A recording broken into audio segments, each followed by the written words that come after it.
la 4e édition du Central Africa Business Energy Forum, le comité d'organisation a décidé de poser ses valises au Gabon, un pays en pleine transition énergétique avec notamment l'acquisition d'Assala Énergie qui fait de ce pays en ce moment le premier portefeuille gazier.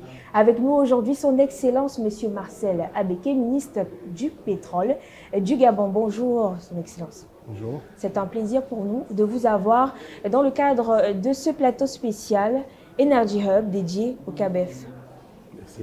Alors, je vais vous demander une co-organisation pour cette 4e édition du Central Africa Business Energy Forum. Quel enjeu pour le Gabon? Le CABEF, c'est quoi en fait? Le CABEF, c'est une plateforme qui soutient un projet qu'on appelle le CAPS, qui est un projet en fait de construction d'un gazoduc, de plusieurs lignes, des lignes de produits divers. Ça peut être du gaz, comme ça peut être des produits blancs, comme ça peut être autre chose. Mais en tout cas, c'est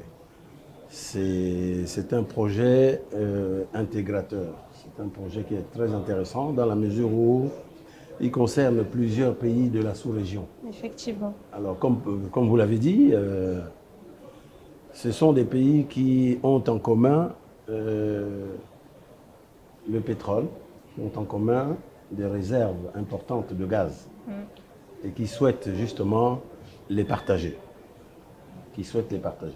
Plutôt que de laisser chacun vivre de son côté avec toutes ses réserves et puis voire même toute cette énergie être exportée hors de la sous-région.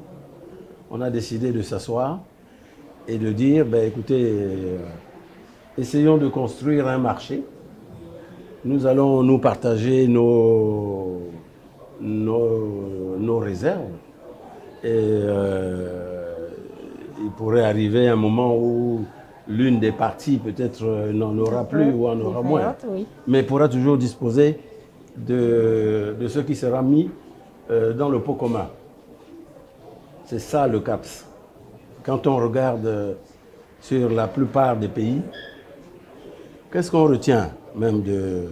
C'est peut-être une des questions que vous aurez posées après, mais qu'est-ce qu'on retient de cette 4e édition du CABEF? On retient que pratiquement tous les pays de la sous-région concernés disposent de réserves très importantes. On observe aussi que tous les pays de la sous-région sont producteurs de pétrole, producteurs de gaz.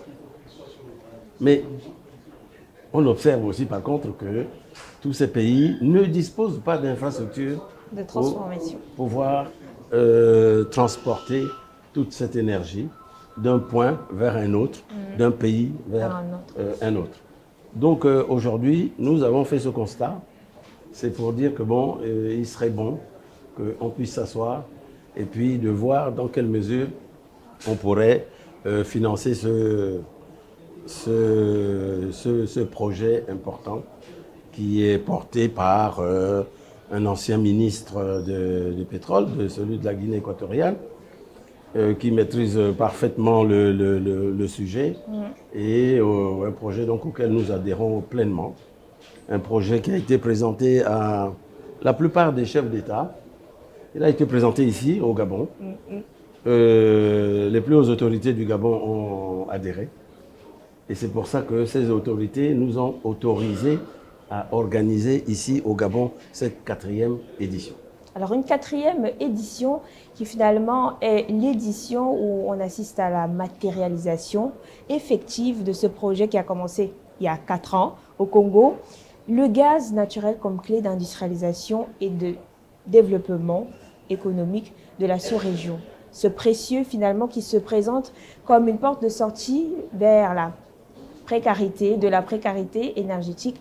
On y croit, Dieu comme faire, pardon. Oui, bien sûr. Bien sûr. Bon, il faut dire que il fut un temps où le gaz était considéré encore comme un produit à haut risque. Je dirais même jusqu'à présent.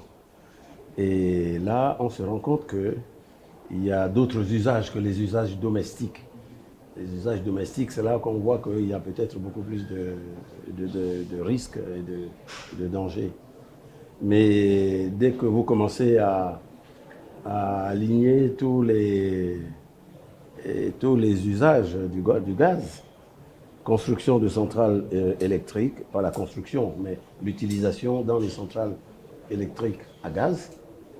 Donc là déjà, vous avez une utilisation qui est quand même très importante pour ce qui concerne le gaz.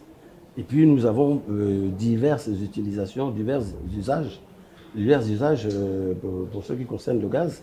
Et nous pensons qu'il serait bon justement de transiter par, d'utiliser ce moyen pour l'industrialisation, parce que la plus grosse partie des grandes industries consomment énormément d'énergie. Ceux qui sont gâtés par la nature ont de l'hydraulique, donc ils peuvent faire des barrages ou des choses comme ça, avec ce que ça coûte, bien sûr. Et puis ceux qui sont moins gâtés continuent peut-être à utiliser le fuel, le gasoil, avec ce que ça coûte aussi. Mais le moyen le plus accessible reste quand même celui du gaz. C'est pour ça que nous faisons la promotion de ce produit par rapport à d'autres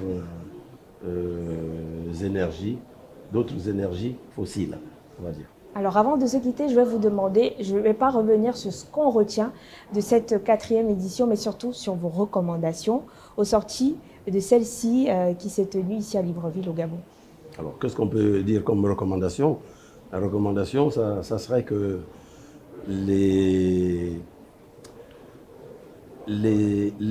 toutes les réflexions de la 4e édition ne restent pas au niveau de la 4e édition. Effectivement.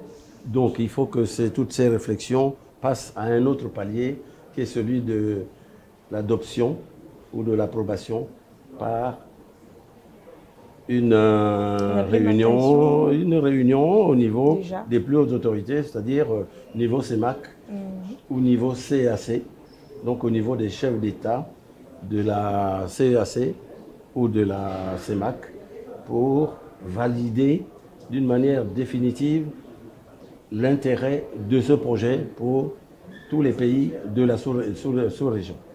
C'est ce qui va permettre aux différents pays, de s'engager d'une manière claire, d'une manière définitive dans ce projet qui se cherche encore.